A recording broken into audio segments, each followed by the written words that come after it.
Ieri è stato il compleanno di Laura Mulona, avrebbe compiuto 11 anni, ma il 27 settembre del 2014 ha perso la vita, travolta e soffocata da una valanga di fango nell'esplosione all'Ema Calubbe di Aragona. Quel giorno la tragedia ha stroncato la vita anche del fratello di Laura, Carmelo. La morte dei due piccoli ha sconvolto l'intera comunità. Un giorno di festa era il compleanno di Carmelo, ha tramutato la vita dei due genitori in un incubo, una famiglia distrutta che non si dà pace.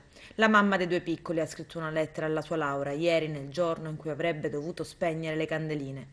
Amore mio, oggi il 28 agosto è il tuo 11° compleanno, anche se non sei più fisicamente con noi da quel maledetto 27 settembre 2014, mi mancate da morire, a me e a papà. Ma siete vivi nei ricordi e dentro di me, finché avrò vita.